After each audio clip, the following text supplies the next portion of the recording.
Hello les amis, bienvenue pour une nouvelle vidéo sur la page de Olivier Coaching. Aujourd'hui on s'intéresse au bilan. C'est parti.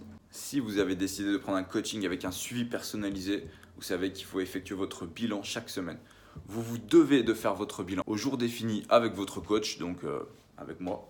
Pour faire votre bilan, assez simple, il vous suffit d'un papier, d'un stylo, voire votre téléphone. Et vous inscrirez donc votre poids à jeun le matin après être allé aux toilettes bien sûr, ainsi que vos mensurations. Tour d'épaule, tour de poitrine, tour de taille, tour de cuisse, tour de mollet, etc. Tour de bras. En suivant les consignes que je vais vous donner pour la prise des mensurations. Vous pouvez retrouver également toutes les consignes dans les conditions générales de vente de chaque contrat. Mais n'oubliez pas que dans vos bilans, il faut également faire un commentaire, ce qu'on peut appeler un retour de la semaine. Est-ce que vous avez bien suivi la diète? Est-ce que vous avez bien suivi l'entraînement? Est-ce que tout va bien? Comment ça s'est passé dans la globalité? Est-ce que vous avez rencontré certains problèmes? Et pourquoi pas un petit mot sur votre ressenti général, votre état de forme. Est-ce que vous vous sentez bien? Est-ce que vous dormez bien? Est-ce que tout se passe bien au travail, etc. Avec moi, vous pouvez parler de tout, vous inquiétez pas. Je fais cette petite vidéo pour vous rappeler qu'il est important d'envoyer un bilan complet chaque semaine parce que c'est votre progression qui compte. On le fait pour vous, pour que de mon côté, je puisse adapter si besoin. Car mon but en tant que coach, c'est vraiment de vous faire évoluer, progresser et de garder le cap sur votre objectif. Chaque semaine, il est possible d'adapter la diète ou l'entraînement en fonction de vos objectifs, encore une fois, ou de vos besoins, ou de vos contraintes. Alors je compte sur vous maintenant pour envoyer des super bilans. Et on passe maintenant aux mensurations. C'est parti. Bien évidemment, pour prendre vos mensurations, munissez-vous d'un mètre à couture, comme ça, un mètre de couturière, tout simple. Je vais vous expliquer comment je fais quand je suis tout seul. C'est-à-dire que tout seul. Idéalement, placez-vous devant un miroir, que ce soit dans la salle de bain ou dans votre chambre. Ok, donc on va commencer par le tour d'épaule. Je saisis le mètre au niveau du zéro. Hop, je le passe autour de ma taille.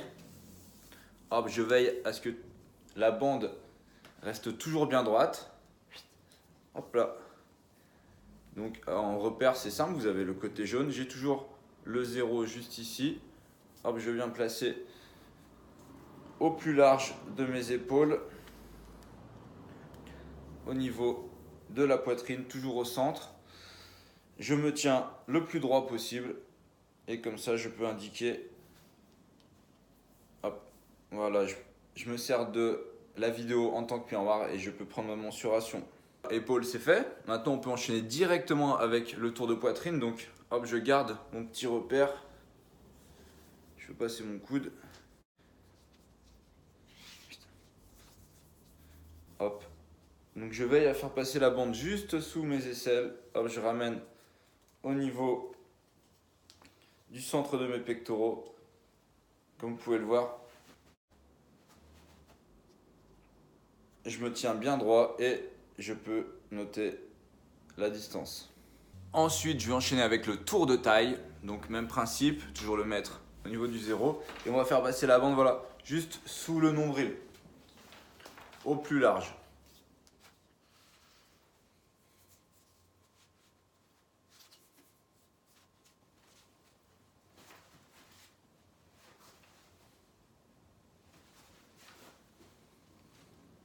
J'enchaîne à nouveau avec une mensuration du tour de bras. Donc, petite astuce pour le tour de bras, je vous montre. Donc, je saisis le mètre juste ici, je fais un tour complet et je viens positionner voilà, le 0 et je contracte. Et voilà, le tour de bras c'est fait. Tout simple, petite astuce. Ensuite, je passe au tour de cuisse. Donc, on descend la caméra d'un étage. C'est parti.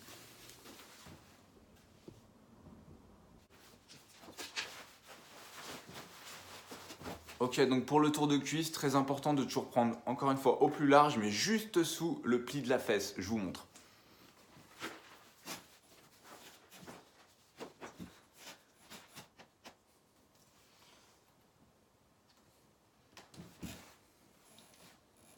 Bien évidemment, si vous avez votre tour de fessier à prendre également, il faut vous mettre de profil en face du miroir et toujours mesurer au plus large. On termine par le dernier tour des mollets, donc avec une petite astuce aussi où je vais utiliser une chaise et pour pouvoir poser mon pied complètement à plat. C'est parti.